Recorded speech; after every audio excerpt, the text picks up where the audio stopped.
Hi மக்களே, இன்றைக்கி நாங்கள் மேகி செஞ்சோம்.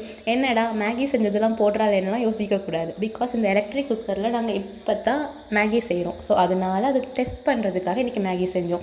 ஸோ எப்பவும் போல் எலக்ட்ரிக் குக்கரில் வாட்டர் ஊற்றிட்டு அது கொதிக்கிற வரைக்கும் வெயிட் பண்ணிகிட்டு இருந்தோம். ஸோ தண்ணி நல்லா கொதித்த பிறகு மசாலாஸ் போட்டாச்சு.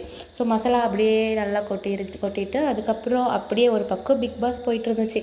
சரி யார் வின் பண்ணுறான்னு பார்க்கலான்னு சொல்லிட்டு அதுவும் ஒரு சைட் போயிட்டு இருந்துச்சு. இன்னொரு பக்கம் மேகி எப்பவும் போல் தண்ணி கொதித்த பிறகு மேகியை ஆட் பண்ண ஆரம்பித்தாச்சு. ஸோ மேகிஸ் ஆட் பண்ண பிறகு இது வந்து veg Maggi atta noodles. So இன்றைக்கி தான் நான் இதை ட்ரை பண்ணுறேன்.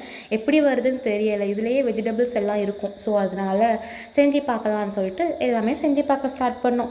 ஆனால் கடைசியில் ரொம்ப டைம் எடுத்துச்சு. அது ஒன்று தான். ஏன்னா ஒரு 10 மினிட்ஸ் மேலேயே ஆகிடுச்சு ரெடி ஆகிறதுக்கு. ஸோ அது வந்து டைம் எடுக்குது. ஆனால் டேஸ்ட் ரொம்ப நல்லா இருந்துச்சு. ஸோ அந்த குக்கர் வந்து நல்லாவே யூஸ் ஆகுது. அது வெயிட் பண்ணி சரி பார்க்கலாம் எப்படி டேஸ்ட் வருது. ஸோ நல்லா குக் ஆக தான் செக் பண்ணலாம்னு சொல்லிட்டு கொஞ்ச நேரம் அப்படியே வெயிட் பண்ணோம். ஸோ ஒரு 10 மினிட்ஸில் ரெடி ஆகிடுச்சு.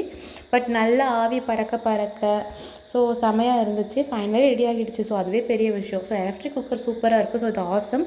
ஸோ எல்லாமே சூப்பராக ரெடி ஆகுது.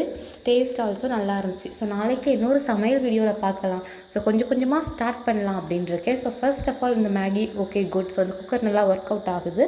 ஸோ நாளைக்கே இன்னொரு வீடியோவில் பார்க்கலாம். டாடா.